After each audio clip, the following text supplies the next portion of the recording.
Hello, everyone. Guys, it is Ignite After Dark. My name is Kyle Evans, and I will be your radio FM DJ this evening on this lovely learning trail together. Guys, quick intro for those of you who do not know me. Again, my name is Kyle Evans out of Baton Rouge, Louisiana. I've been with Keller Williams now for about 10 years. I am a MAPS one-on-one coach. I am a MAPS Bold coach, KW certified. I have a team working on a couple expansions as well. Guys, I've done literally everything in this business from being a dual career agent to being a part-time agent to being an awful agent, even growing a team up to 260 units a year. And now I get the opportunity to travel around the nation and pour into agents just like you. So I'm super pumped up that you're here, super pumped up that you're ready to learn. I want you to do me a favor. Look to my left, look to my right. It's just me here, so it gets a little lonely. So we are going to talk today, right? It's not just going to be me talking to you. I'm going to ask questions. We're going to get involved. Maybe, just maybe, have a little fun. I get that it is still evening over there, so we can wise ourselves into this a little bit. And yeah, we're going to have a good time. And hey, you know what? If you play all in, who knows? We may get out early. Just don't tell on me, okay? So, guys, without further ado, let's jump on in as all of these people are signing into this. Man, some of us are on realtor time today. I see that. I get it. Okay. Here we go, guys. Ignite, win the seller. If this is what you're here for, you are in the right location. Today, we're going to dive in deep into what it looks like to be great listing agents, right? To get good sellers. Guys, I've taken a lot of listings. I have also lost a lot of listings. So I'm going to be able to walk you through some of the things to not do as well as some of the things to do, man. We all are going to take our lumps along the way, and the quicker that we can learn to avoid some of those pitfalls, the quicker that we can learn to get a little slicker, to say the right things, to interrogate reality, right? To come from contribution, to figure out what these sellers are looking for, the faster we will be able to get into production and take some of these listings that right now we may not think that we can. So this first slide Hi. right here. Hey, good evening. All right, let's keep going. Guys, today's agenda, as you can see on the Check screen your here, connections. we are going to figure out how to use the mute button today. Boom, there it is. And we are going, yeah, I told you we're going to have a little fun, guys. Don't worry about it. Buckle up. So look, today's agenda, we're going to talk about A sellers. What does that mean, right? How do we find A sellers? Where do they live? We're going to talk about getting the appointment, the pre-listing packet, the often slept on pre-listing packet that so many people don't use that does the heavy lifting for you. I'm going to impress upon you today, if I can, to have one ready to rock.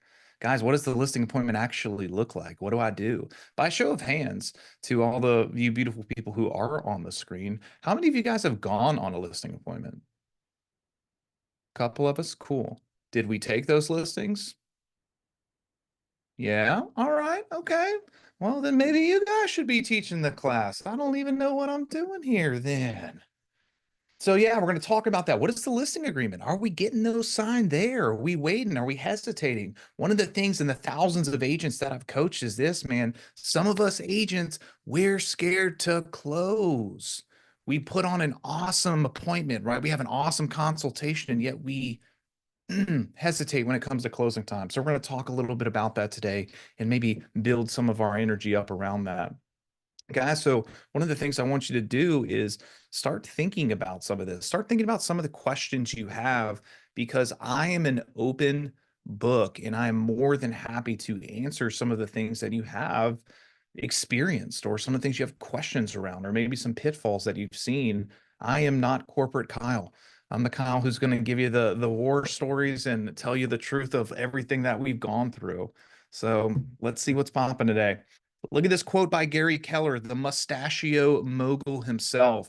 I got to spend some time with Gary on Monday all day, and he is still just coming up with absolute gems like this one. While leads are vital to your sales business, seller listings are critical to your ability to build it to its highest level with the lowest costs and the highest net. Guys, the lowest costs and the highest net. Now, Ignite usually has people who are newer in the business. So I'm going to let you in a little secret. Some people may be taking a ton of listings or doing a ton of deals, and they may not be running a proficient business or a profitable one. So one of the things that I'm going to impress upon you is make sure that we are running a P&L with our listings. Guys, listings allow us to run our business with the lowest cost and the highest net. And one of those reasons is because listings have babies. Guys, every listing properly marketed should net us another buyer, even more than that. It allows us to control the market. It allows us to get our message out there. That's almost a free sign in the yard, guys. That's a free advertisement for people to drive by. And we know, and write this down, tattoo it on your brain, keep it in your heart with statistical certainty that if a sign goes up in a neighborhood, within 90 days, another one's going up. When a sign goes up in a neighborhood, within 90 days, another sign is going to go up. The question is, will it be yours? So let's talk about A sellers, how to find these guys. Guys, in our last session, you talked about A buyers and what that means. You're going to see some of those correlations between this session and last session when it comes to that A motivation, that A movement, and the things that we need to move that needle forward. So let's talk about a qualified seller. What does a qualified seller look like? Guys, able, ready, and willing. Able, ready, and willing. We used to say ready, willing, and able. And then we found that a lot of us real estate agents were running and gunning, and our people weren't even able to buy the dang home or sell the home. They didn't have the money. So we flipped that around. Guys, we have to ask the important question, is it even feasibly possible, financially or fiscally able to sell the home? Now, young agent Kyle has made this mistake many times where I'm just so happy someone decided to work for me. I'm putting my sign in the yard. And then, unfortunately, the sellers end up having to bring a check to closing that they didn't have. Guys, we got to ask these questions up front. Questions like, do you have your mortgage payoff? Do you know how much that is? What is the absolute lowest you can take? What will this money do for you? What are you going to do with the money? And we'll dive into some of those questions later. We have to find out if they're financially able to complete the transaction. Because the last thing you want to do is take a listing, go through the entire process, market the heck out of the thing, get it to closing, and they're not financially able to close. And then you're dealing with lawsuits from the buyer and a very unhappy broker on both sides. So slow down, guys. Ask the right questions. Are they fiscally able to buy it? I mean, sell it. Guys, listings have a lot of other benefits as well. This is the listing or the 3L triangle from the MREA. Leads, listings, and leverage. If you've been with Keller Williams for any amount of time or heard Gary Keller speak, he talks about the 3Ls. This is them. Now, at the bottom, you see leads. Guys, I want you to understand that our business is built on leads. If we do not have enough leads, we don't have enough business. That's where we got to start.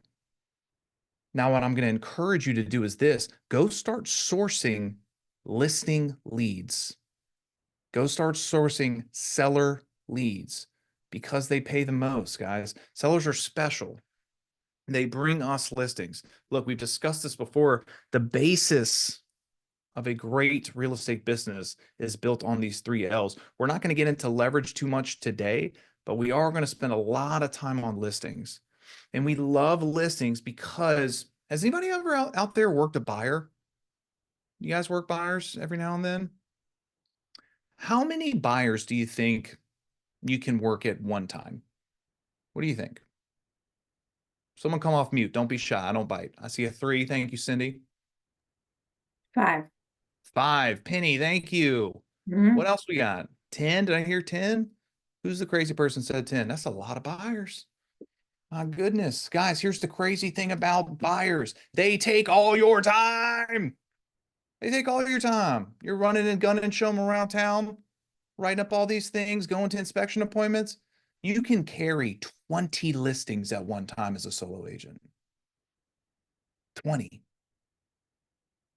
I told myself long ago, I will never be a listing agent because I love my buyers. They're emotional and they get happy and it's fun and it's a cool experience. And then I realized something. They're a lot of work. Guys, I don't know about you. I work to live. I don't live to work. So if I can make more money in less time so I can actually live my life, I can go to the park with my kids, go on vacation, do some things I actually enjoy, I'm going to do that. And listings allow us that leverage of our time. They let us control our market as well. You guys ever driven by a neighborhood or an area and you start to see just one agent signs like all over the place? Man, that's mind share. When people start to see your signs all over the place, they start to mentally associate you with real estate. And I'll give you a hard left here on the power of that. There was a study done by Herder and Hobbs.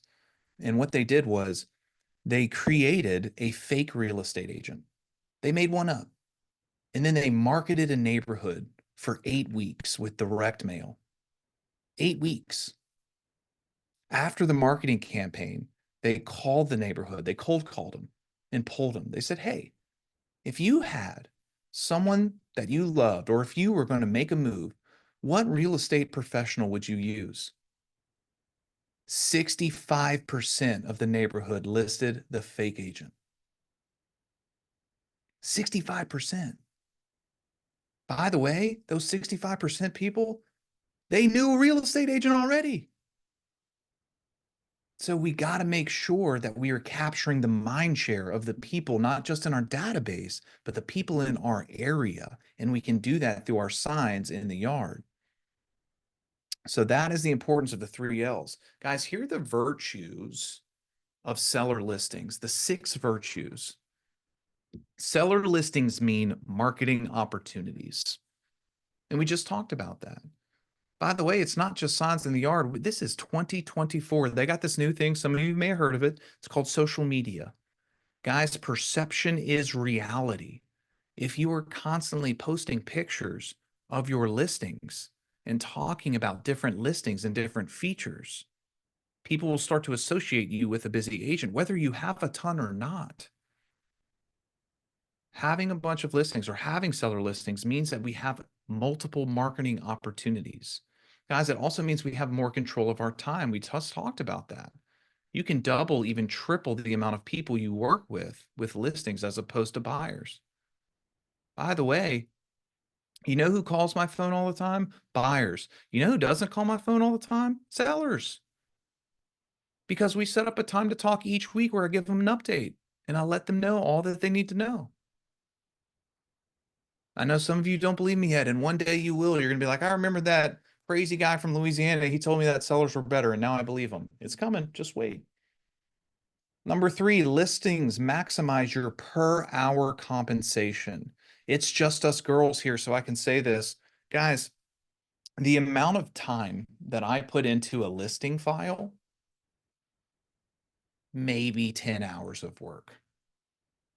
Maybe. The amount of time that I put into one buyer, it can get up there fast, especially if you have a picky one that doesn't want to ever pull the trigger on a home and you show them 27 houses. Do you want to make $20 an hour or $2,000 an hour?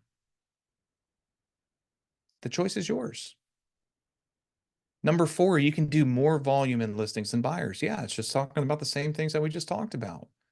Number 5, being on the front end of pricing creates an intimate knowledge of the market. Being on the front end of pricing creates an intimate knowledge of the market. The confidence that you can walk into any consultation, buyer or listing, explaining how you priced and sold a home makes you the local economist of choice. When you are able to talk at a high level with anybody, buyer, seller, investor, about how you are pricing homes and selling them, that gives you a leg up on just about all the competition. 2 years ago, with multiple offers on homes, easily spent 100 hours per buyer. No doubt, John, no doubt. Number 6, guys, properly marketing listings brings you more business. Listings have babies. Never forget, it is the best. Because of these qualities, guys, focusing at least some of our lead generation on listings is great leverage for your business. And by some, I'm going to tell you, scratch that out, write down most. Focus most of your effort on that. And here's the thing, man. A lot of people out there, they want the prize and yet they don't want to pay the price. They want the result, but they don't want to put the work in. One of the things that's not in your material today, yet I'm going to impress upon you, is this: spend time practicing what to say and how to say it. Phil Jones wrote a book called Exactly What to Say.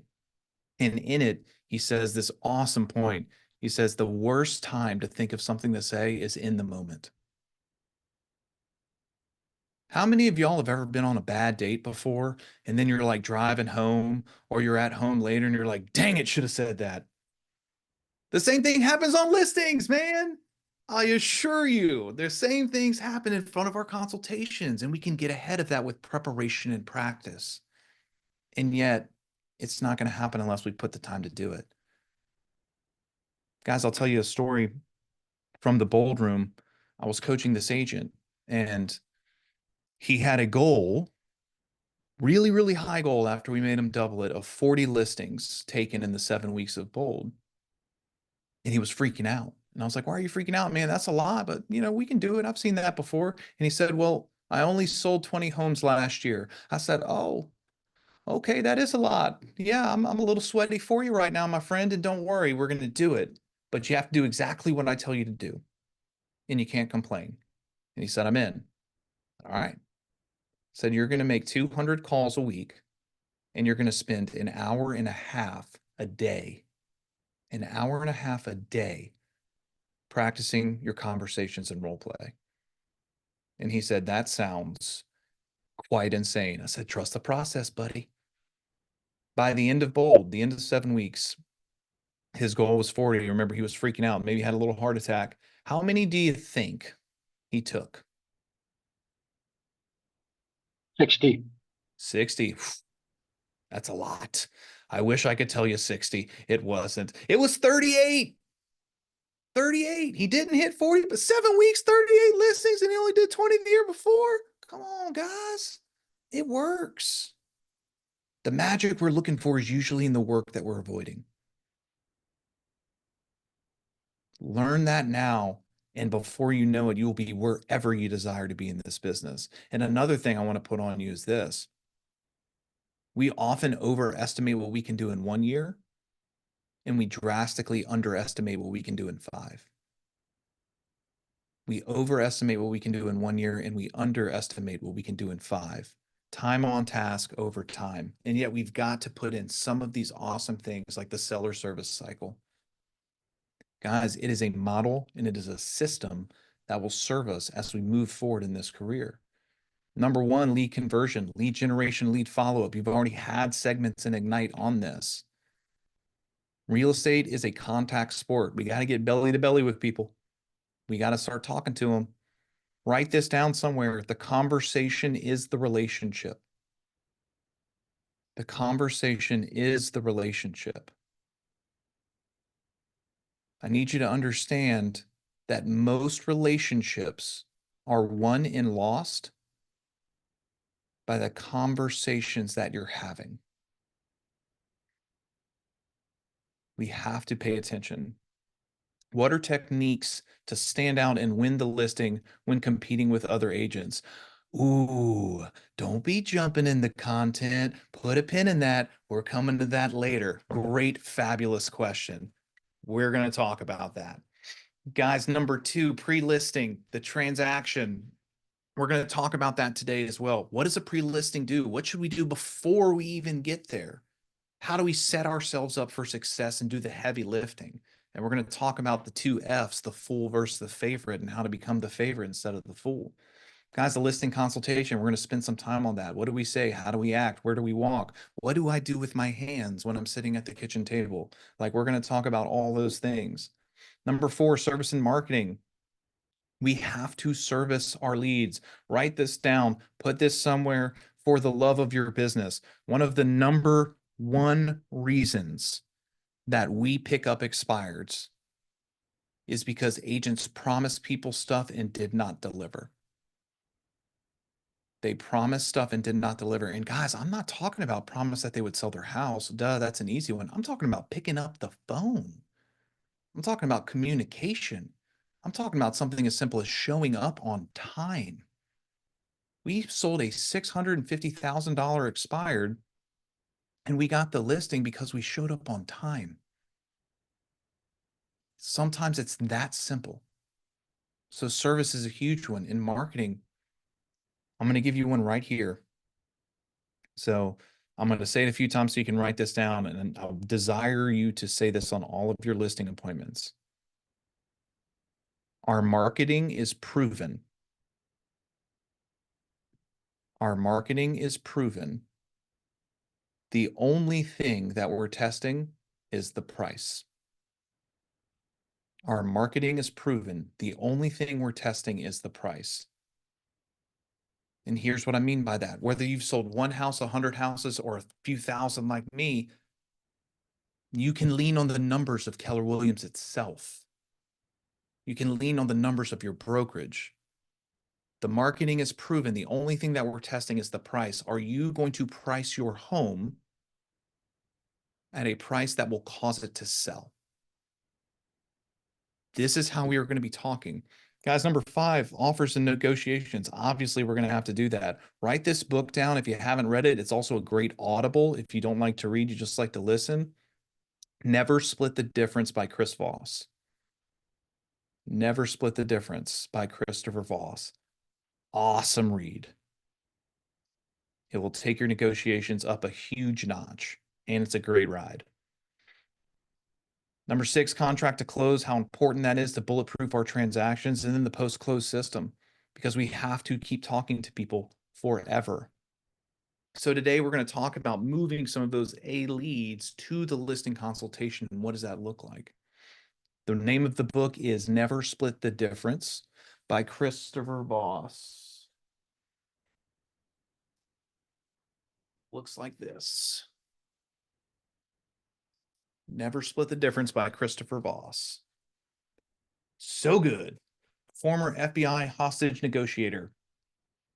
It's spelled with a V, V-O-S-S. All right, so that was a whole lot of talking from me and a lot of listening from you. What are we taking away from this first part, man? What are we thinking? What are we feeling about this class? None of you have left so far, so that's a good sign. What are we thinking? What are we feeling? What's a takeaway? That listings are going to selling. It's going to take you more time than listings will. Oh yeah, being a buyer's agent is going to take you way more time. That's a good one, Cindy. What else?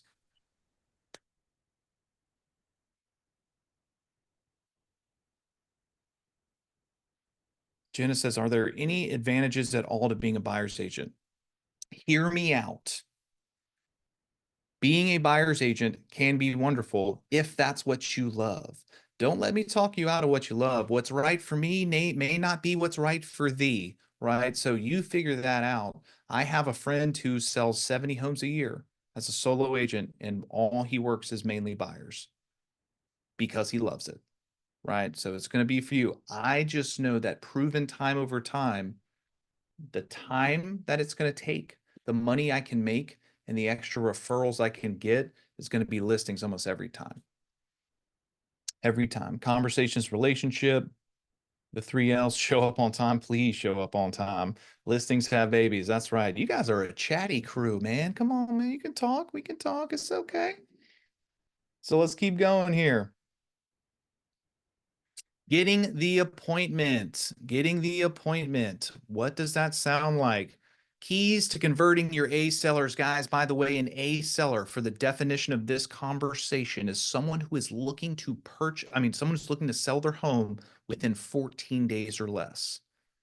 14 days or less, someone's ready to list. That's an A. That's where we're going to dedicate our time. Now, someone who is a B is going to be someone who's in that 14 to maybe 60-day mark. The only thing that's going to change with this is the frequency of how we have the conversations. For instance, if they're 14 days or less, I'm going to talk to them every day. If they're 14 to 60 days, it might be a couple times a week. If they're 60 to 6 months, it might be once a week or every other week. So 14 days or less, we should be talking to them just about every day. It's gonna drastically increase the frequency of those conversations. So just like with buyers, the key to converting A seller leads is we got to respond right away. I'm going to give you a little nugget. I love to read. I don't necessarily love to read. I just know that it helps me. So here's the thing. Conversion Code was a book, and they studied speed to lead. All right. One of the things they found is that after 5 minutes of a hot lead, the conversion rate falls off 400%. I'll say that again because it was shocking to me. After 5 minutes, the conversion rate falls off 400%. So if you are eating lunch and a lead comes through, put your sandwich down and talk to the lead, because after 5 minutes, they might move on to someone else. My younger people out there, you understand this, guys. We live in an instant gratification society. It is very easy to find another real estate agent on the Google webs. Don't be the person they reached out to first who didn't answer. I have lost more leads than I care to mention on this call, not answering fast. Number 2, get valid and complete contact information and save it to command and create the opportunity. Somebody tell me, what is valid? When we talk about valid and complete contact information, what do we need from our people? Phone number and email. Phone and email. That's awesome. What else? Address. Let's go. Phone number, email, address, and the name. Thank you, Wanda. Yeah, we all overlook that one. Name's a good one. Don't want to be calling them Frank when their name is Susan. Gotta have that one. Name, email, phone number, and address. Those are our main ones. We can do a lot of damage with that. Make sure you're getting those. And here's a pro tip. You're not just asking for the phone number, you're asking for the best phone number. It's a simple wordplay, and yet it's very effective. A lot of people have different numbers, and sometimes they have those burner numbers they'll give away. What is the best way to contact you? Or one of my favorites, if we get disconnected, what's the best number I can call you back on?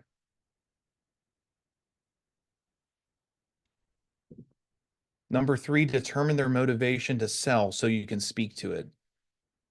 This will separate you into a professional. If I can leave you with anything today besides some giggles, is drive to get the motivation. Guys, motivation is one of the single most important things we can find from a seller. It is going to show us their pain points. It is going to show us their big why. It is going to show us their timeline. And it's going to help me accurately price their home. Because if their motivation is at 100, we're going to price that puppy to sell. If their motivation is at a 0, they're probably not going to price it aggressively. They're probably going to price it and just wait. So we got to understand their timelines and their motivations. The last one, set an appointment, time and date for as soon as possible, and get them a pre-listing packet. What do you think is important about as soon as possible in setting that appointment?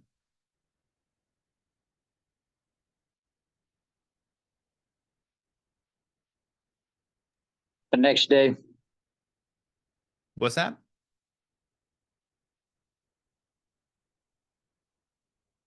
What'd you say, Chris?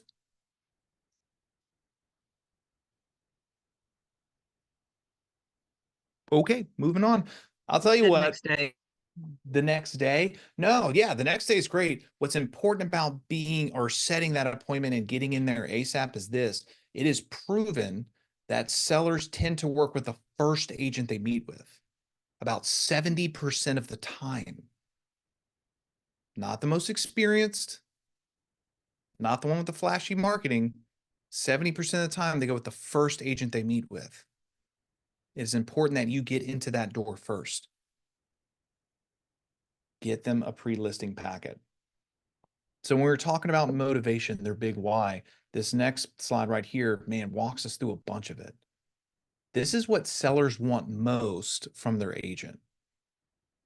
Now, this was found from the National Association of Realtors in 2021 when they interviewed a bunch of them. Guys, 21% wants us to price their home competitively. 21% wants us to price their home competitively. What does that mean? It means we've got to understand our own market. We got to get into the MLS and understand the comparable analysis. We've got to do some of that research ourselves. And by the way, doing that research costs you $0, just some time. Is there a neighborhood that you desire to take over? Great. Go spend some time on your MLS. Go see the average days on market. Go see what sold fast. What did that home look like? What did it have? Be able to speak to that on your appointments. Guys, the next one, help sellers market their home to potential buyers. Well, yeah. If you're with Keller Williams, they have this thing called KWLS. All right, so you all have it, and I'm going to give you some of my gold here on listing appointments. Mr. or Mrs. Seller, I am certain that you know that the internet is a microphone these days, and it's really easy to find a home online. Is that fair? Yeah, of course it is. Great. Most people are looking on websites that rhyme with pillow. Am I right? They're like, yeah, we do a lot of that. I'm like, sure you do. I get it. And there's a few other big boys out there, aren't there? Yes, there are. Well, I'm part of KW, and one of the things that we do that separates us from the competition is we actually market to over 300 websites online. And that gives them a little pause. They're like, really? I'm like, yeah, do you know what Pinpoint is? And they're like, no. I'm like, I don't either, but somebody's on it. And using our system, we market to that because I will not be the agent that misses somebody just because they're not on Pillow. By the way, if you're with KW, you also market to over 300 websites just by putting your stuff in the system. They don't know that. Most agents in our company don't know that. But now you guys do. And so now you're able to use that as part of your value proposition. The next one, help the sellers sell their home within a specific time frame. This is part of that motivation piece. This is one of those reasons we have to ask the question, where do they need to go?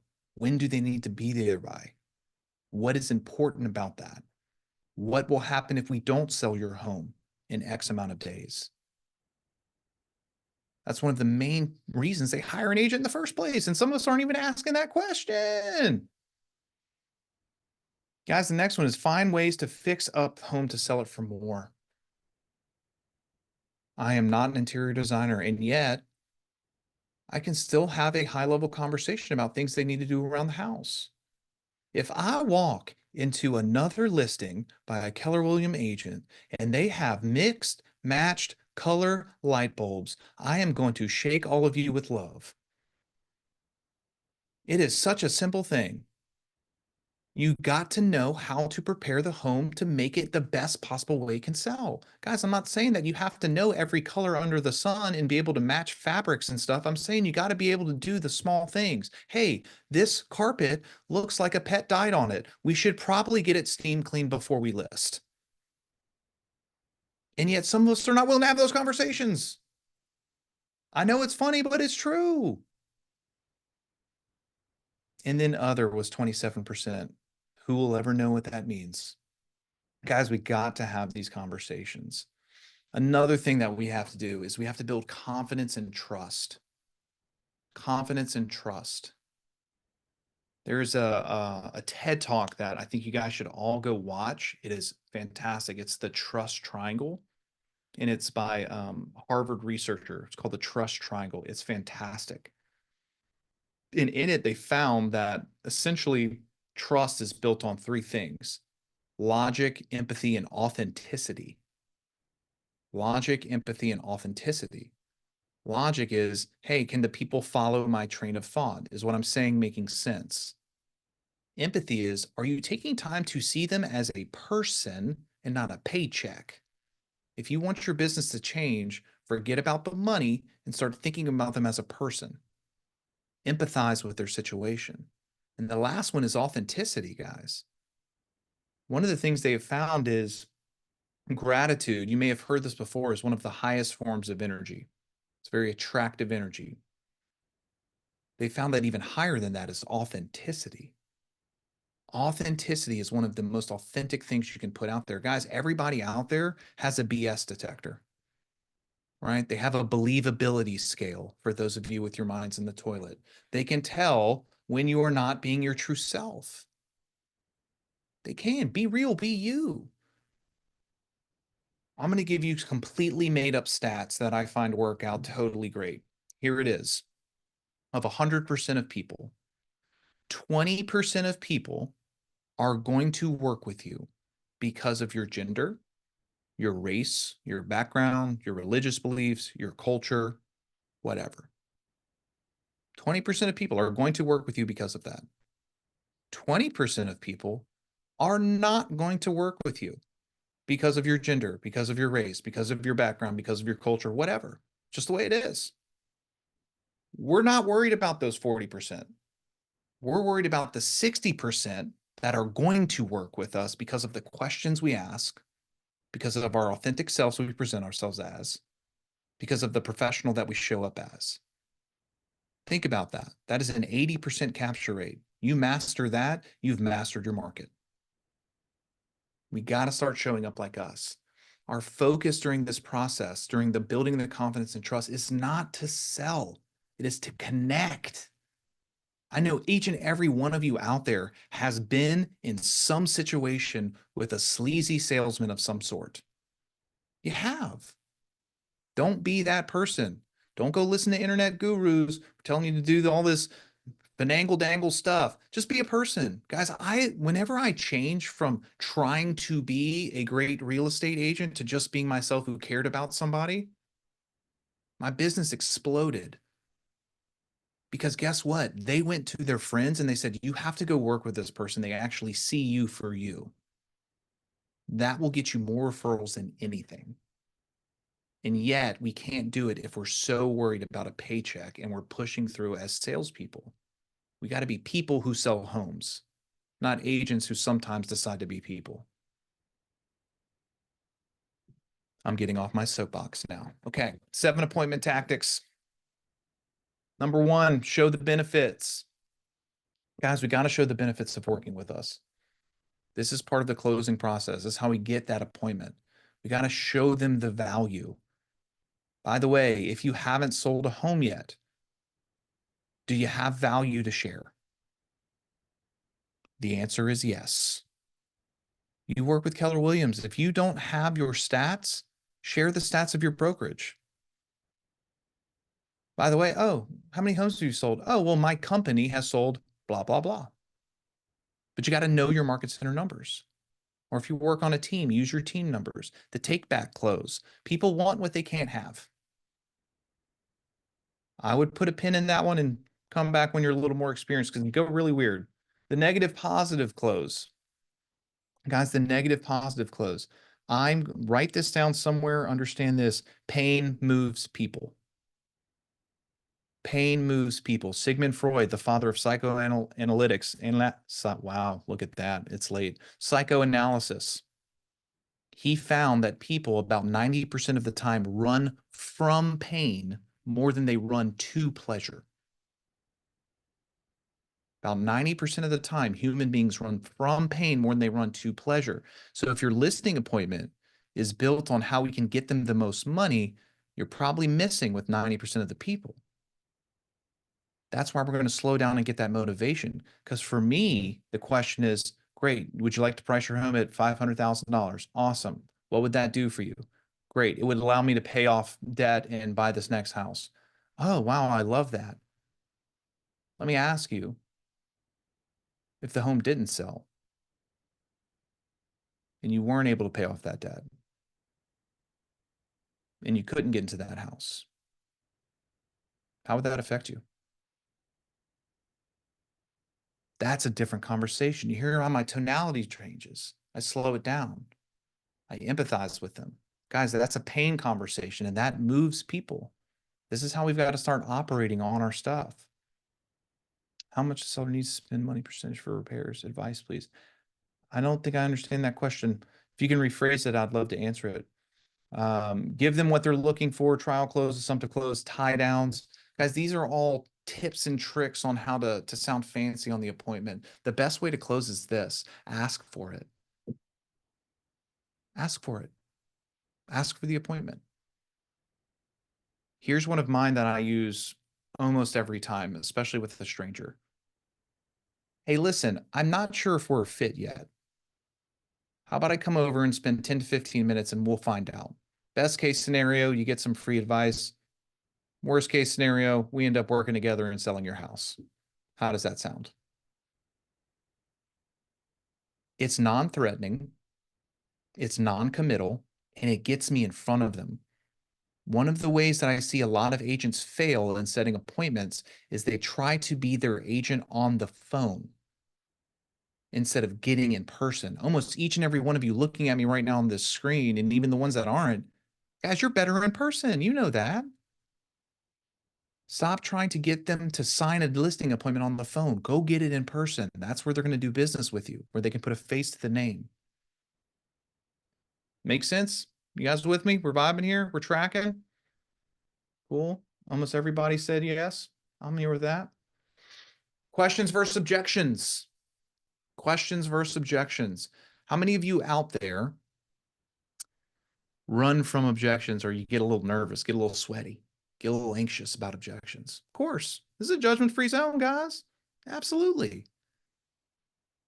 Here's the thing about objections, and this isn't going to happen overnight yet. With conditioning in your mind, it will. You got to understand that objections usually are just unanswered questions. We haven't provided them with enough value or enough information yet. That's all. It's not a no. It's not a personal attack on you. It's just that they need more information. And when we reframe our mind to that, it goes from this negative place to this, oh, I just need to tell you more about that. Or, oh, I just have to offer you this extra piece of advice. Guys, objections are your time to shine.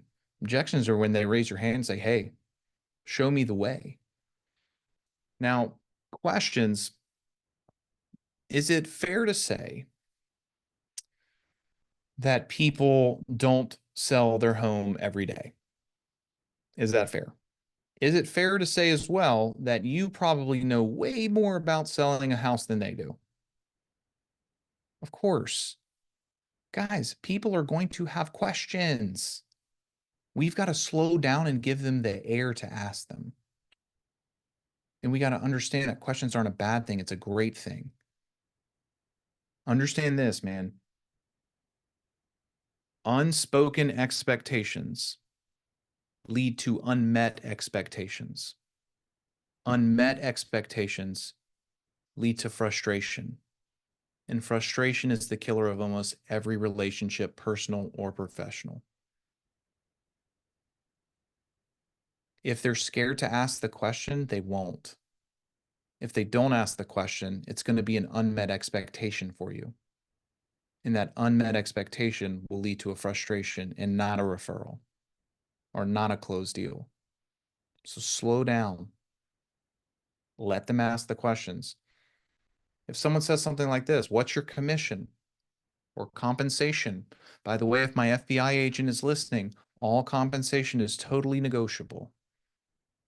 Always and forever. If someone asks you what's your commission and you tell them, and they say, we're not going to pay that, what do you say? Maybe you don't value what I can do for you. Ooh, maybe you don't value what I can do for you. Maybe they don't, and I probably wouldn't say that. Here's why. Because that's a great response. No, for real. That's a knee-jerk response, right? That's how we would come. When we do that, we put us versus them. We can almost create a subconscious separation between us. I like what Shawnee put here. Tell me more about that. Oh, that's cool. I feel that. What would make you not comfortable paying that? You see the difference? Because they're going to tell you the same thing, except this way they're explaining as opposed to fighting against you. And here's another thing too. And again, compensation is completely negotiable. You can run your business however you want. Understand this. Will you take 2% or 1% or 10%, whatever it is? No is a complete sentence. No is a complete sentence. Guys, by the way, I don't know if you know this, you are salespeople. A lot of people are going to ask for a better deal. It's just how we're wired. Like they have it locked, cocked, ready to go. They're ready to ask the question.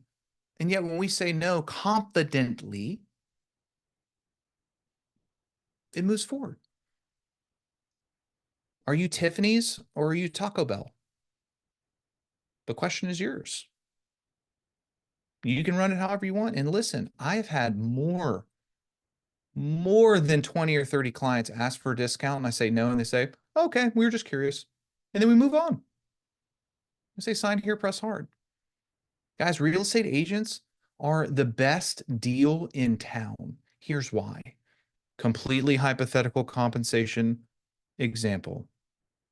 You get in your car for a listing appointment. You're like, I'm taking this bad boy at 6%. No doubt. I talked to Kyle. He said 6%. Let's roll. You get in your car. You drive over there. You're overthinking the appointment. You get to the door and you're like, you know what?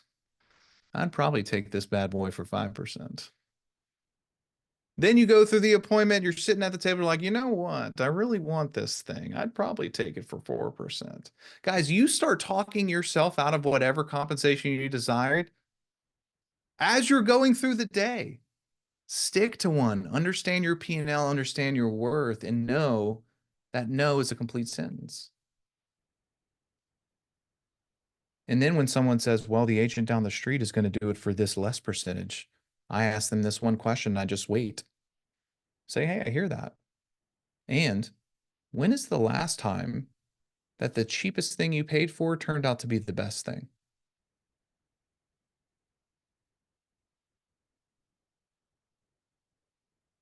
I love this right here. Will you lower your compensation? No. Pause. Anything else?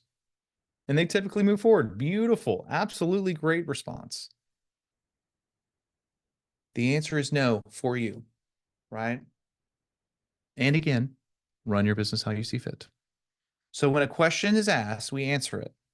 When an objection comes, we address it. Do not run from an objection. We teach people how to treat us. You are not a doormat. You are a real estate professional. Act like it. So here's another sharing break. What are we feeling? What are we talking about? What are we thinking? About an hour in. You can always say no. Yes, you can. You can always say no. That's right. What was it that you said? When was the last time you did Yeah. what? Paid the cheaper? When's the last time the cheapest thing you bought or paid for turned out to be the best thing?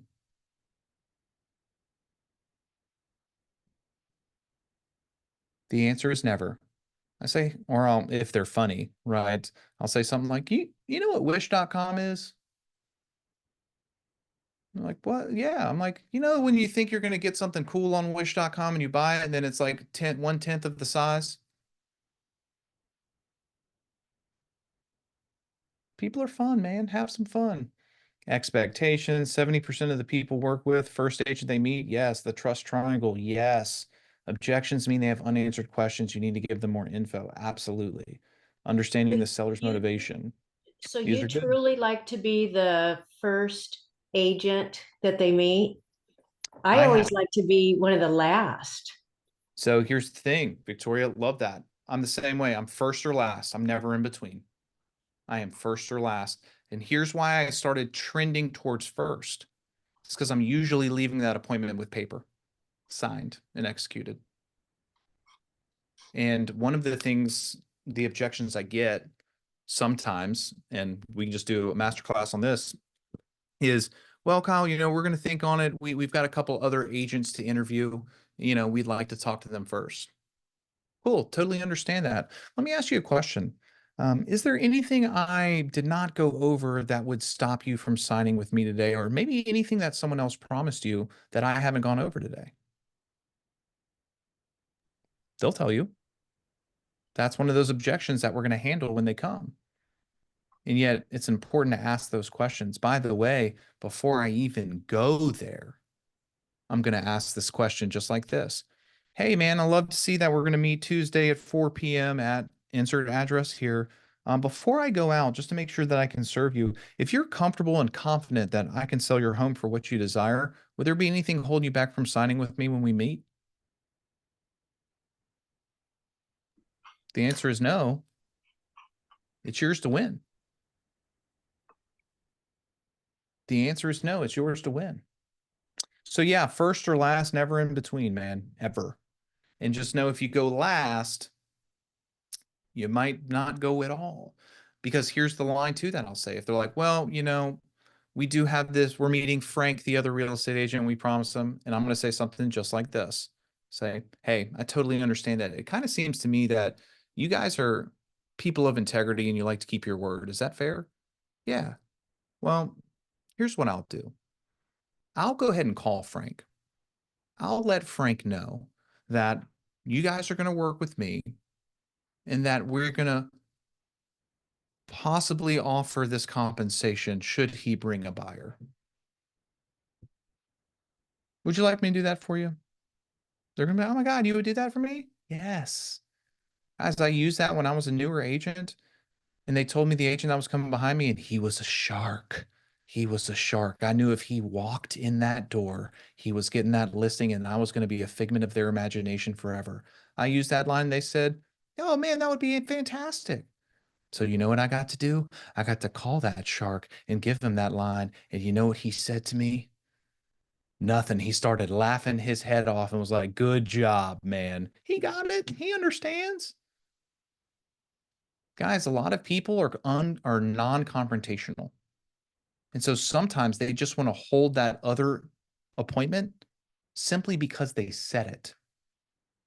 Simply because they told the other person that they would meet with him. And yet, if we let another fox in the hen house, we're giving ourselves an opportunity to lose. Run your business how you see fit. Just something to think about. Just something to think about. All right, give me one more aha and we'll keep this train moving on the tracks.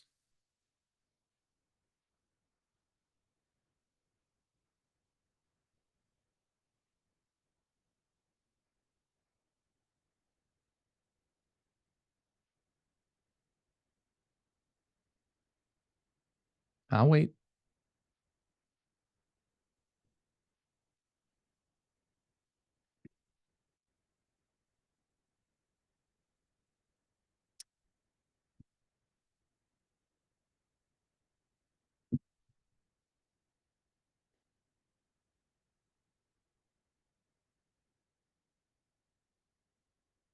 One more aha so we can keep this train moving on the tracks.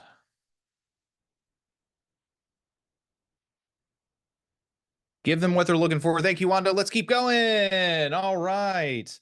All right, guys. Next up, the I do pre-listing. have one more, a quick one. Yeah, I do Victoria, like come on. how you mentioned about the 300 websites online. That's great for all of us to remember. Huge, guys. And I would encourage you in this next part that we're talking about, the pre-listing packet, that there's a page dedicated to that. And again, that comes with KWLS. Part of your marketing is already there for you. So just use the tools and know the ones that you already have at your disposal. Great point. Guys, the pre-listing packet. You see on this slide here, this is from the 6 Personal Perspectives by Gary Keller. And this one's called E to P, moving from entrepreneurial to purposeful. And so you see on the slide, they're breaking through a natural ceiling of achievement. Each and every one of us out there have a natural ceiling of achievement. Things come naturally to us. We're probably pretty good at some stuff. A lot of us are good with people. That's one of the reasons we've gravitated towards sales, right? Yet, there will be a ceiling that you will run into if you just do what comes naturally to you. Guys, how to move to P, purposeful or professional, if you will. It takes, as you see on the screen there, focus. We got to be intentional. We got to put some time on task. It takes models. This is what Ignite is giving us. It's giving us a model on how to run the play, a system on how to follow up, on how to run a listing consultation. And that leads to breakthroughs. So if you've been running a certain way, just be open that there may be a better model out there. I fought this for a long time until I got tired of not making as much money as I could have. So just think about it. The pre-listing packet out there, let me ask you a question. How many of you have a pre-listing packet that you're using right now? Couple head I do. nods. Yeah, good, awesome. If you don't, your homework, don't care what anyone tells you, is to make a pre-listing packet. And I'm going to show you where you can find some. Make a pre-listing packet. Also, what I'm going to do is this, because I like you guys and you've been talking to me. I'm going to give you this email. And she loves and hates when I do this. This is my director of operations email. Say, hey, just took this class with Kyle. He said I can have your listing packet. Her name's Lyric. Super nice lady. She'll send that over to you. Take it, rip off and deploy, use it, all good. Hey, I took this class, Kyle. I said I could have it. She'll send it to you. You don't have to recreate the wheel, man. Just use what works. Put your own stuff in there and make it your own. The main thing is that you have one. Guys, a pre-listing packet does the heavy lifting for you. More often than not, when I have them go over the pre-listing packet before I arrive, man, we're just talking about price and I'm out the door. Some people are going on like 2-hour, 3-hour listing appointments. I'm in and out in 45 minutes because of this pre-listing packet. So make sure you fill one out. Guys, it has stuff that's designed for the seller to get confident in you. It has questions and objections they may ask that might just take care of itself. It saves time. Again, I would rather take the same listing in half the time every time. It states your value and what I'm bringing to the table. We're going to send this out every time in advance. Guys, criteria. I'm going to ask them, will you review the listing packet before we meet so we can make sure that we have a great consultation? Every time they're going to say yes. Now, every time, do you think they look at that listing packet? Absolutely not. Absolutely not. I'm lucky if half the time they thumb through it, right? It's going to be people are going to go through it with a fine-tooth comb. Some people are never going to look at it again. And that's okay because we're going to go over it together on the listing appointment itself. That listing packet that you get from Lyric, that's literally what I talk about on the listing. It is my consultation. Next one, does it eliminate the need for a listing consultation? If I send a listing packet, do you think I still need to have a listing consultation? Of course. Maybe. I ain't gonna lie to you. Sometimes they're like, send over the paperwork, we're good. Here's why. A lot of agents don't use them. A lot of agents don't use them. And if I'm sending something over that is clean, professional, and well put together, I'm already separating myself from the competition before I even have to meet with them. Guys, let this thing identify you as the professional that you are. The next one is, it's a primer for education I will provide at the listing appointment. Hey, make sure you look that over. It's got some really good stuff so we can have a really high level conversation when we meet. Okay, great. Pre-listing packet itself, man. It should have some things in there, and jot these down. or, rip off and duplicate mine. Cover page. You can either use a standard one like we do, or you can go and make one for their house, picture of their house each time. Nice touch. Contact information, your contact information. They got to know how to get in touch with you, people. Another one is a promise to the seller. Promises to the seller on what kind of service you're going to provide, or your MVVBP, your value proposition, your mission statement, your perspective, the selling process. Write this down, understand this. Do not have more than 10 steps on the selling process, 10 or less. 10 or less. If you have more than that, they get lost in the sauce. 10 or less. And that can be something like meet with an agent, have a listing consultation, have photography, sign the contract. We're walking them through how to do it. General pricing information, maybe. I get into debates all the time with agents on this. I don't necessarily send my analysis for pricing over to them, okay? Because that's, in my opinion, what I'm bringing to the table is my expert analysis. I bring it with me on the appointment. Does KW have a template? Yes. Designs on command. All right, designs on command. So you're going to go to KW command and you're going to go to designs, and you can find tons of them. Tons of them. Could you say that one more time for me, if you don't Sure. mind? KW command, you should all have access to that. If you don't, talk to your market center to get access. And then you're going to go to the designs tab. You're going to go to the designs tab. Thank you. My pleasure. Another huge one is stats of your broker, your office, or if you're a gangster, your personal sales, right? If you're crushing it, have yours in there. And next one is probably the most important one that you need in there. Client testimonials. Client testimonials. It gives you social validity. If you have not closed on a deal yet and you don't have clients, can someone leave a testimonial about your character? Yes. That you work hard. Yes. That you're a great person. Yes. You can have #1 real estate agent. Polled one person, Kyle's mom, right? It's real. You just get a review from some people, put it in there, put it on your website. Any questions on that or the pre-listing packet? Because I really want to make sure you guys hone in on this. No? Cool. Oh, hey, look at this. I actually, I kind of like to have a question. sure, go ahead. I've seen a lot of different agents in their packets, and some of them really stuff it with stuff like a copy of the purchase agreement and stuff like that. You've mentioned no more than 10 steps on the process.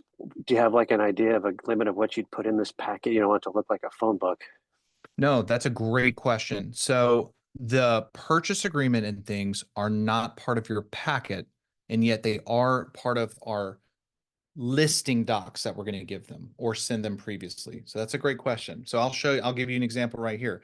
This is the one that I told you to message Lyric. This is it right here on the screen. Our cover, it's got our mission, our core values, contact information. All this sound familiar? Little bios on the team.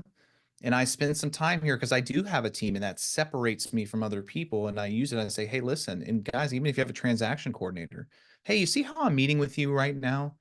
Yeah, well, I have other clients. In fact, we have a lot of them, and I'm going to make sure that they're taken care of all the time. And you see Miss Lyric right there? We actually have her. She's full-time in the office. So if I'm on an appointment, you're able to get in touch with somebody who can help you. And so you have these people on the team. So or you have these people in your packet so they can see your leverage. Oop, in the little bio, where can you find the broker status in Command? Don't think you can find it in Command. I think you have to talk to your broker about it or your market center about it. Hey, do you guys have some stats? Meet the team, meet the team. So here's my roadmap. When I was telling you about 10 steps, this is it right here. Kills it. Find an agent. And I say something like this. Hey, congratulations. You found them. Here we are. Let's keep going. Pricing, guys, by the time we leave here, we're going to come to terms with a price that you believe that will cause your home to sell.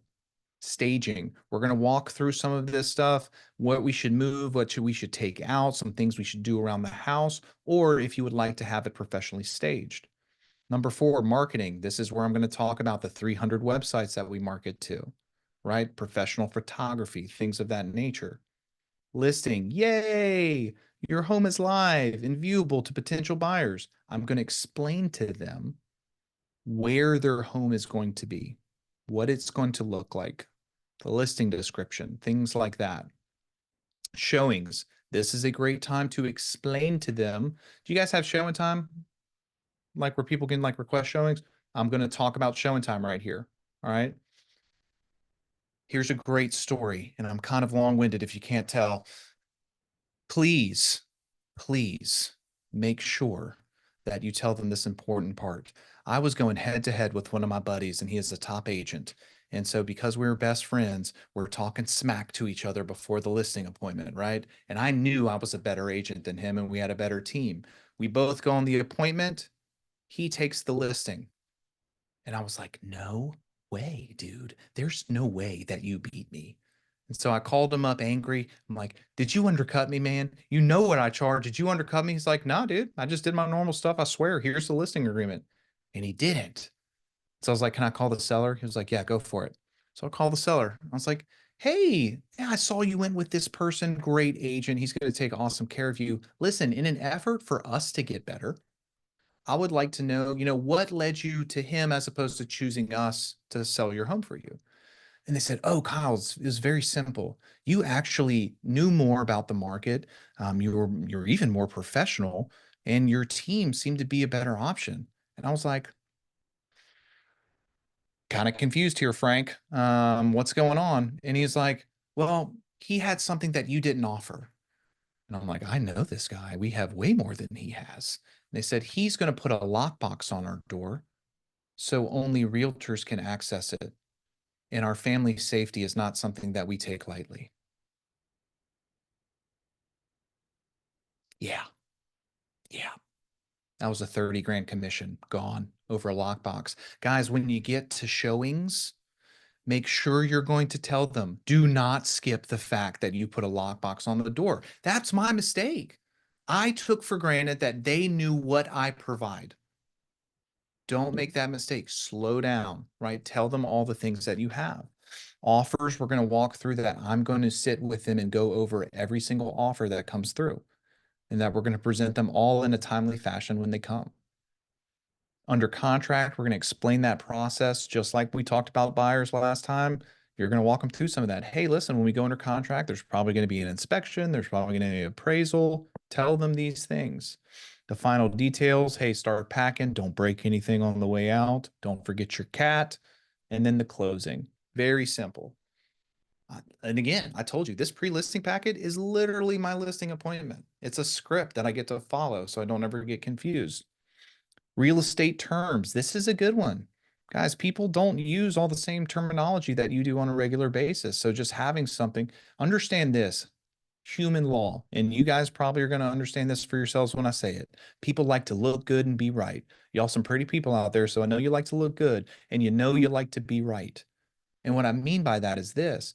Your sellers may not understand something, and they won't ask you because they want to look good. So when I can give them some of these softballs that they can go back and look at, it helps.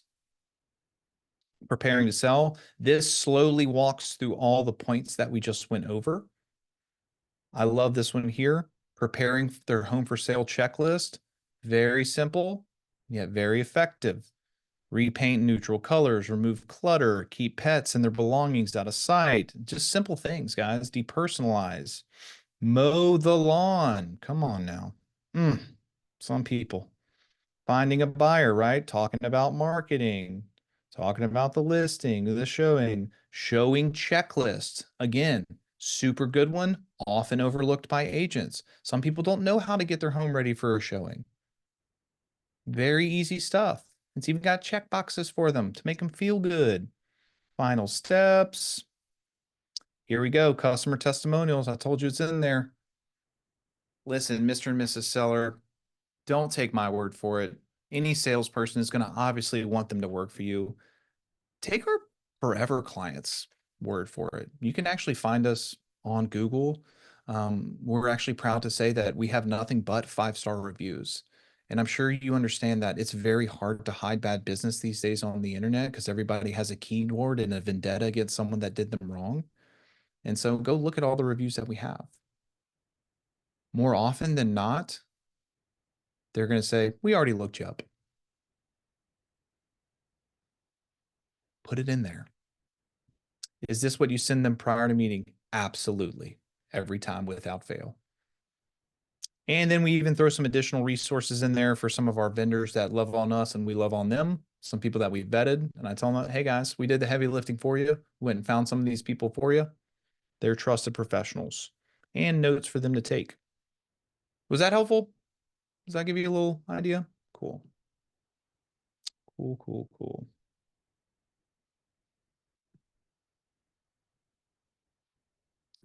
All right, let's keep this train rolling. So like we asked or was just asked and answered here again, deliver your pre-listing packet before. 2 schools of thought on this. One is a tangible one is a digital one. I have heard many agents scream how effective delivering a physical copy before the listing appointment is. Sometimes life be lifing and you can't make that happen. Send them a digital copy. As long as they get something from you before, that is what is important. Number 2, this seems so easy, and yet I have made this mistake more times than I care to admit. Confirm the appointment date and time. And a pro tip, confirm the appointment date and time at least 24 hours in advance as well. Because there is nothing sadder than Kyle's face showing up to a listing appointment and no one's there. It's really ugly face. You don't want to see it. Number 3, ensure all decision makers are there. It's a simple question. Hey, when we meet, will all the decision makers be present? Kyle almost lost his license one time because he didn't ask that question and he listed a house and then he got a call from an angry ex-wife and she was like, why is my home on the market? And I was like, oh no, we have made a mistake. So please check with title, check with whoever, make sure the decision makers are there. Number 4, complete and practice your listing presentation. The important thing there, practice. Practice. There is not another area of your life that you're just going to show up and practice on a $15,000, $30,000, $400,000 opportunity. Practice before you go. Guys, if you want some pro tips on practicing, record yourself doing it. Record yourself doing it. And I'm going to tell you 3 things with that. Number 1, listen back to the recording without the video. Just listen to how you sound. Is your tonality moving? Are you engaging? Just hear what you're saying and how you're saying it. What is your tempo? The next one is you're going to watch it back without sound. How are you physically presenting in your space? Guys, body language is one of the most effective forms of communication. So you got to make sure that you're presenting your body right. So you're going to listen to it. You're going to watch it with no sound, and then you're going to watch it back. And a pro tip too, have somebody who does a lot of them watch it for you. Hey, what did you think about this? Feedback is the breakfast of champions. Number 5, review the lead sheet. That's where we're getting all that information from them. What is their motivation? If they're comfortable and confident that I can sell their house, will they do it? Did any objections present themselves on the pre-listing phone call? Know all that before you go in there, and then arrive in a professional manner. Guys, professional manner looks different for everybody. It's whatever your brand is. Not telling you have to wear a suit. Just make sure it's professional, whatever it is. And that also includes showing up on time. All right, what are we thinking? What are we feeling? We're cruising through this today. What you guys got? What are some takeaways? John, do I ever do a Zoom meeting for a pre-listing? Absolutely. Especially if they're out of town people. Absolutely. In fact, sometimes I may just get them to sign on a Zoom. If they want to hop on a Zoom for a pre-listing, I'll usually run that like in a listing consultation while I have them. How does that work on a Zoom? I mean, are you using DocuSign or? Mhm. Okay. Absolutely. Absolutely. Hey, man, we're having a great conversation. You know what? Is there anything that we haven't gone over, or can I go ahead and get to work for you right now? I'll send these documents over. Just click to sign. Let me know if you have any questions. Off to the races. Okay. Love the video practice. Yep. What else we got, guys? Doing a lot of talking today. 10 or less steps. Huge. Huge. Go get testimonials. Go get testimonials. The more, the better. People are shopping online and they are looking at reviews more than ever for everything. I don't even go to a new restaurant without looking at the reviews first. And that's a $20 commitment, guys. We're talking about a $30,000 commitment that some of these people are making. Get your reviews. Hey, All right. Kyle. Yeah, go ahead. Another night, somebody talked about one of the instructors really cool did this thing like, hey, can I if I sent you a link, would you be willing to give a quick review or something like that? But that instructor never really explained what that link was to. Where is it going? Like I'm familiar with like Testimonial Tree, but that's a fee-based service. Is there some other place that people can leave their reviews? I know there's like a professional Facebook page, or what would you recommend? That's a great question. I use Google mainly for ours. So I'll go right to the Google review page and I'll copy that link and I'll send that to them. Another good one, just thought about this, Brian, thank you, because it jogged my memory. Ask your vendors. Will they leave a review? Also ask other agents, like if you want to have referral partners, if you guys can swap reviews. Small business owners love swapping reviews because they understand the name of the game just like you. And they're happy to get reviews as well.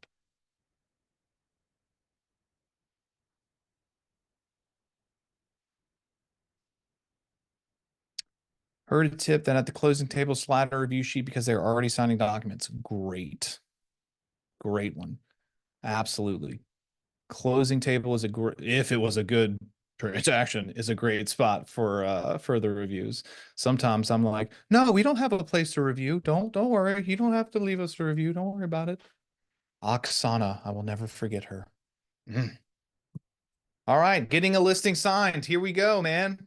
Create a great impression to build the seller's confidence in you as the real estate agent of choice. If you have a great listing packet and you walk through the listing packet, you should have done a great job on the consultation. They should have a great impression of you.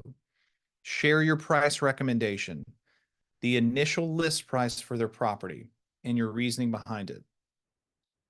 Understand this terminology. This will save you, especially in this kind of market for most of us. It is not a list price. It is a starting price. I am teaching people how to treat me the entire time, and language matters. Hey, this is a great starting price for your home. Please don't say your home will sell at this price, because in real estate, nothing is guaranteed. By the way, do sellers think that their home is worth more than it is? Yes. Yes. And guys, one of the tricks that I have of the trade is that I don't necessarily give them my recommendation. I say the market dictates. The market dictates. Because more often than not, the price is lower than they want. And so the last thing I want them to think in their mind subconsciously is Kyle is keeping me from this price. It's me and them versus the market, not them versus me.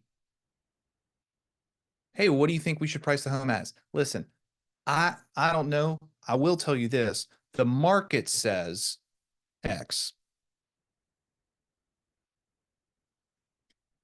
These little things, guys, I'm telling you, these nuanced details, they add up in a big, big way. The next one, set expectations for how you will market the home and work with the sellers. A great practice is to tell them, pick a day of the week for seller communication. And you can set a clock to it. Hey, listen, I make my seller phone calls at 9 a.m. on Tuesdays. And so you'll hear from me of all the feedback from the week. We'll go over any recommendations that we have, any new things that have come to light. And so I'm going to go ahead and call all my sellers Tuesday morning. And here's the thing. If you get one of those ones that get dusty and have long days on market and you miss one of those calls, they miss you. They're like, what happened? Are you okay? And yet that's what good customer service looks like, guys. Most agents put a sign in the yard and then they disappear. And that's why they don't get the referrals they desire. So if you set an expectation, it shows that you're a professional.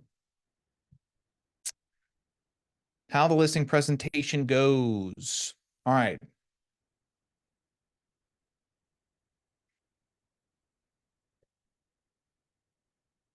Would it be helpful if I gave you guys some actual stuff and not just the Ignite stuff? Is that cool? Cool. Let's do this. All right. When we're talking about the listing consultation, you guys have already seen what I do. We're going to show up on time. I'm going to say, hey, can I put my stuff down in your kitchen or wherever I think we're going to meet? And then I'm going to go take a tour of your home, usually with them so they can point out stuff. Then when we get back to the table, I'm going to walk them through all the things that I just showed you on the listing packet. And we're invariably going to come to pricing. This is how I explain to them pricing. I am a professional. I am an economist of choice. So I'm going to speak that way. For pricing, we go macro, micro, neighborhood, whatever, hood. Macro, micro, neighborhood. And I'm going to walk them through this. You guys ever heard of Family Reunion or Mega Camp, those big conferences we put on? In each one of them, they do a vision speech or a state of the market. You can get those slides from your market center. You only need a couple of them. It's home sales and home prices for the nation. That's where I'm going to talk about macro. And it sounds like this. Mr. and Mrs. Seller, listen. I've told you about the marketing. I've told you about our team. Would it be okay if I made sure that you were as educated as possible?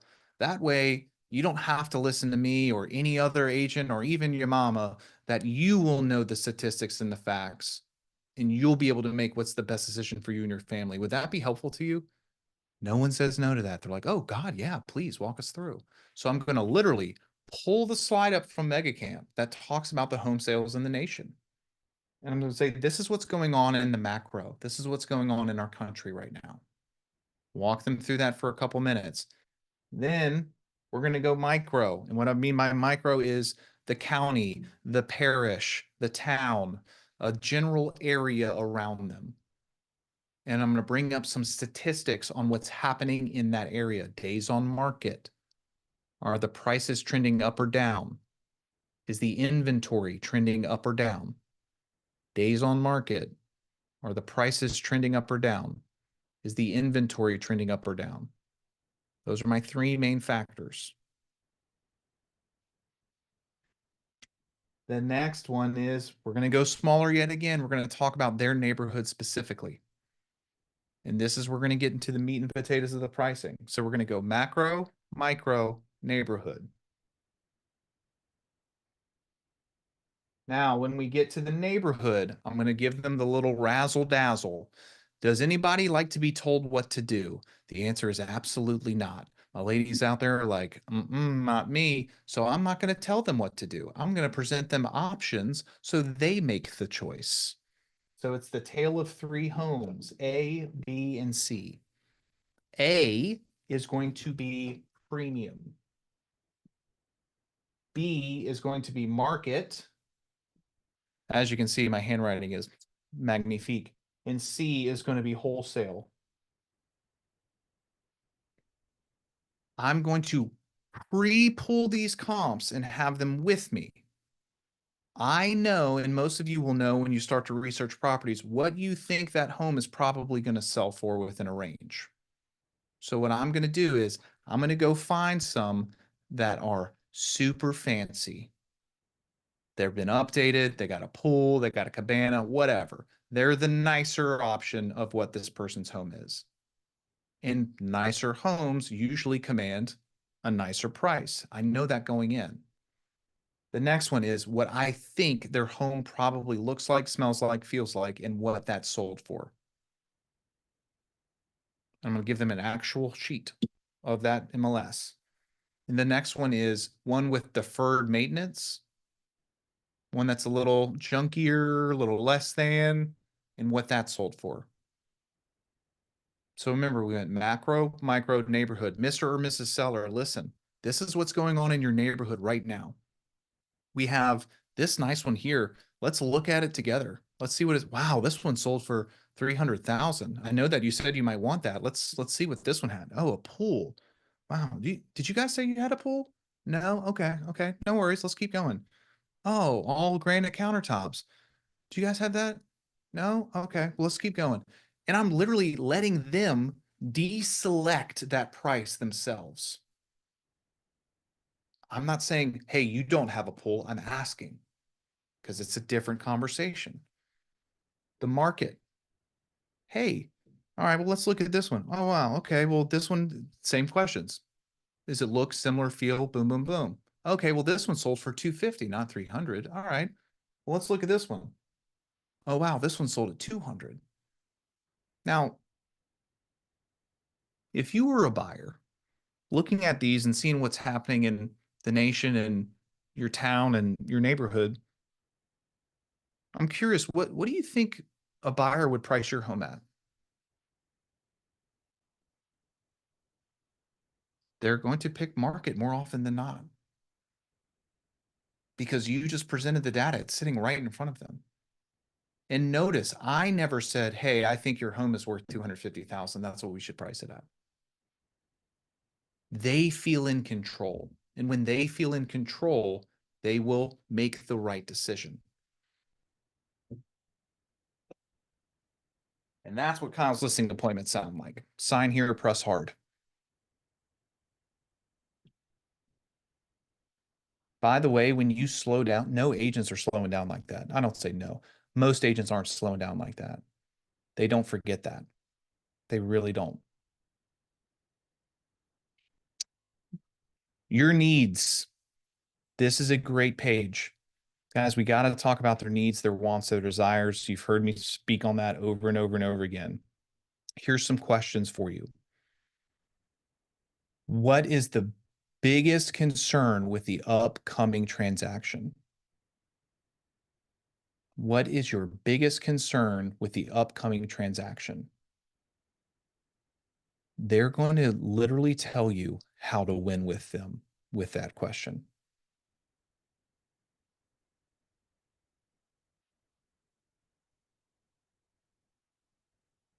What would be your dream scenario for this home selling? What would be your dream scenario? Notice I don't say perfect. There is no perfect scenario. Stop using language like perfect. Oh, every time a realtor says that, I'm like, stop it. What is your dream scenario? Getting a buyer quickly. Absolutely.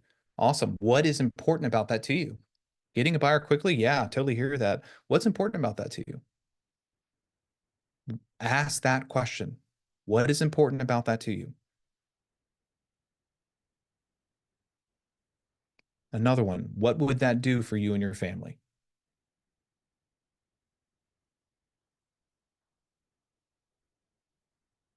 Moving on with my life. Wow, moving on with your life. That's incredible. Let me ask you, why is that important? Back-to-back important questions, guys. Most people do not go deep enough. We snorkel instead of scuba dive. They will tell you what is most important when you slow down and ask these questions. Here's a great affirmation that you can say before you go on a listing appointment. I am knowledgeable and caring and the best agent for these clients. They will appreciate my expertise and preparation and choose me to represent them as they sell their home. Okay, that's a lot. I'll give you a different one that I love. And I got this one from Diana Kokoska. I literally still to this day say this before I go on every listing appointment. And I usually say it about 10 times. This listing is mine should I choose to take it. This listing is mine should I choose to take it. This listing is mine should I choose to take it. That's the kind of confidence I'm blowing through that door with. This listing is mine should I choose to take it. Because here's the thing, guys. Sometimes I choose not to take them. If it is a super unrealistic seller, I need another unrealistic seller like I need another hole in my head. I would rather go spend my time and energy and money on someone who is willing to sell their home, not someone who just wants to list it for funsies. And I know that's hard as a new agent to grasp, and yet I'm telling you, I it's have a important. very quick question about that. You can't ask questions here. Just Uh, kidding. Go ahead, brother. Are there like good ways to distinguish like when a seller's like more serious than not? I mean, like obviously, like you said, like their mortgage and stuff like that. But are there anything else you'd recommend, like as a new agent, to like look for? If that makes sense. Yeah, man. All those questions that I was giving you before, you're going to be able to dictate what that is. Hey, listen, or write this down. This is a great example to answer your question. 6 Ds. The 6 Ds I'm looking for in real estate. Number 1, diapers. Did they just have a baby? Are they expanding? Do they need more room for their kids? Diapers. The next one, diplomas. Do they have a kid graduating? Do they have someone moving out of their home? The next one is diamonds. When people get married, usually triggers a real estate event. The next one is divorce.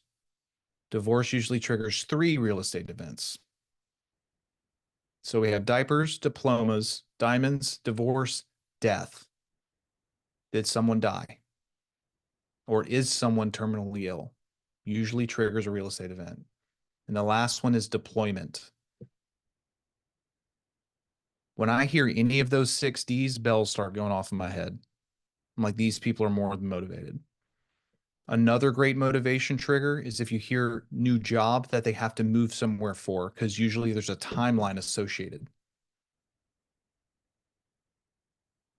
The people who are just like, oh, we figured we put it on the market. That's great. I'm totally down to help those people if they're willing to price it to move. Most of them just want to test.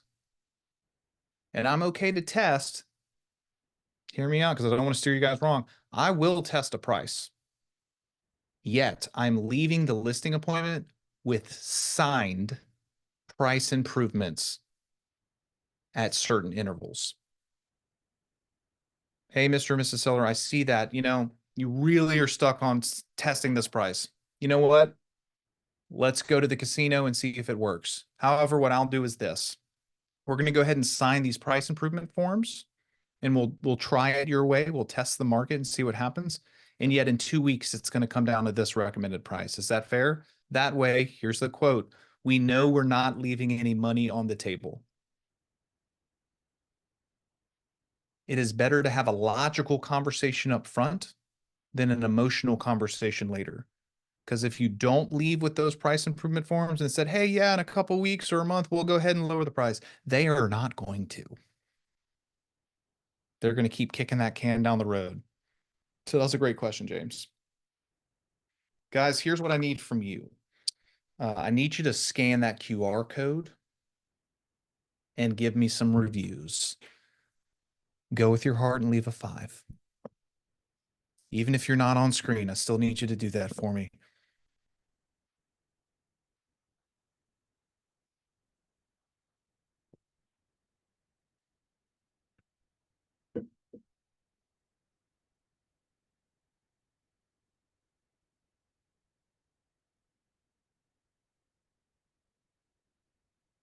And if you're having a great class, my name is Kyle Evans. If you're having an awful class, my name is Scott Toombs.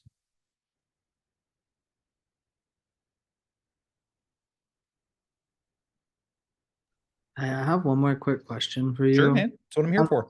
It's a great answer to my question. I appreciate it.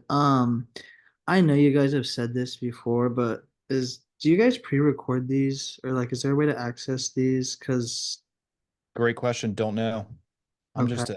just a hitman out here. They're like, hey, There are recordings that they send out at the end of each week. at the end of each week. Okay. Mhm. Thank you very much. I appreciate it. James, I'm going to pretend that the reason you're asking for that is because you want to watch this class specifically over again and not someone else's. Ma, you've been my favorite instructor so far. No lie. I'm gonna put here. That's my email address too, guys. If you have any questions or anything you want to talk more about, shoot me an email. I'd be happy to answer. I will not probably get back to you right away, and yet within 24 hours, I will. Does this class have a number? Ignite number? Probably 15. 15. Thank you. Thank you. You guys are smarter than me today.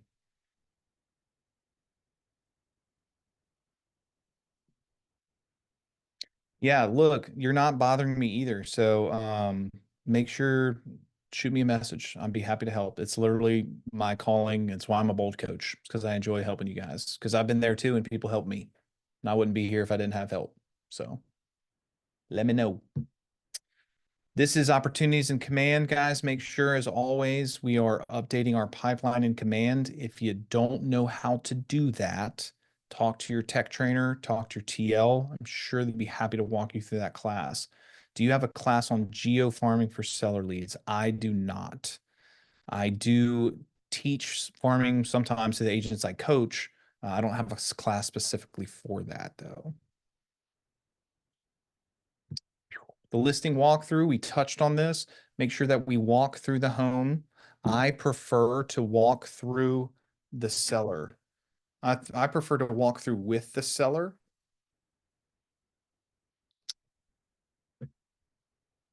I prefer to walk through with the seller because it gives me an opportunity to point out the things that I like and don't like. Oh man, come on now. Here we go. Now, when I'm walking through, guys, if you don't like something or want something changed, please be tactful in your reply. This is someone's castle. This is someone's home. Don't walk into their living room and be like, good God, who picked that? Like, here's the reply. Wow, that's an interesting choice. Hey, listen, my job is to make sure we get this home to as many buyers as possible.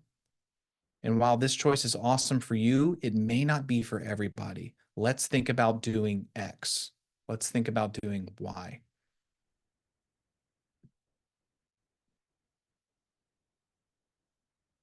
So I like to walk through so I can give those tips as I'm doing it. Also, when I find something I truly like, or I notice something that is important to them, I'm going to bring it up and I'm going to give them compliments because it's going to help build rapport. Make sure you're not over complimenting because you're going to sound salesy.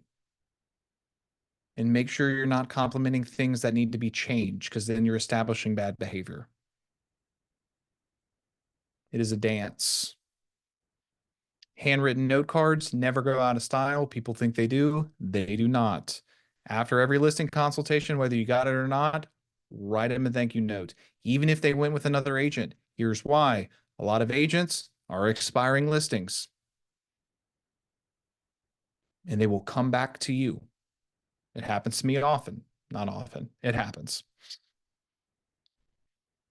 All right, ahas, takeaways. What are we thinking? Any other questions I can answer for you?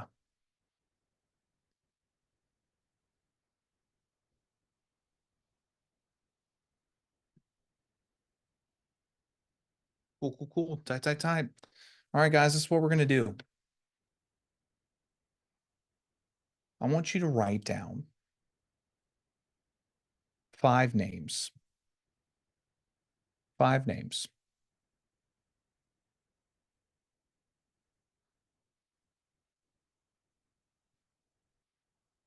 And what I want you to do is text them or email them this message. I'm going to write it in this chat.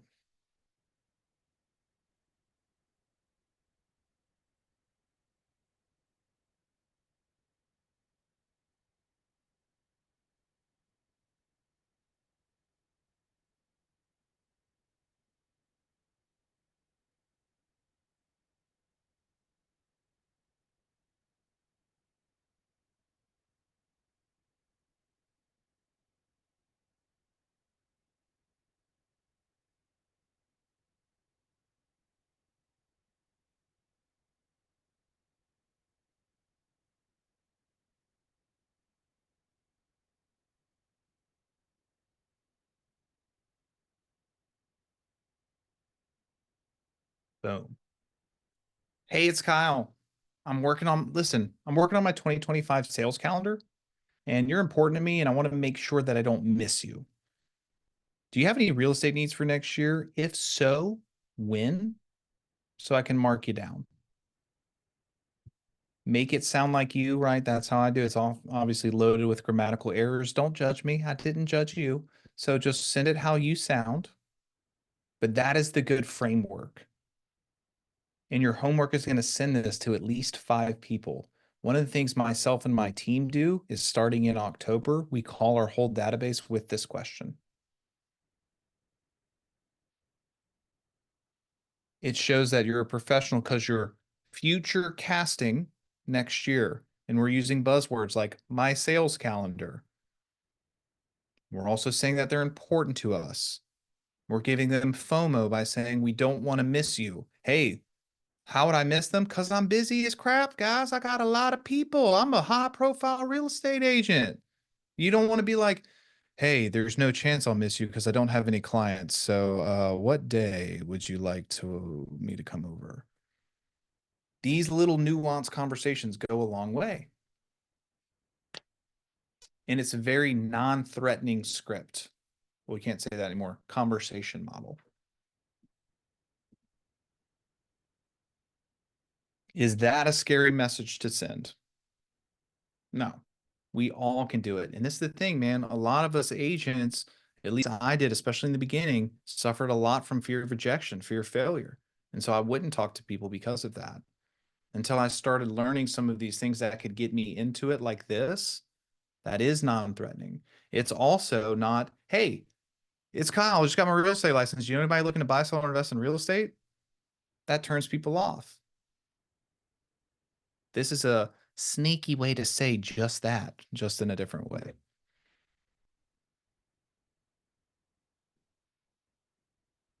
All right, ladies and gentlemen, boys and girls, people of the internet, that's all I have for you. It was awesome hanging out. I'm going to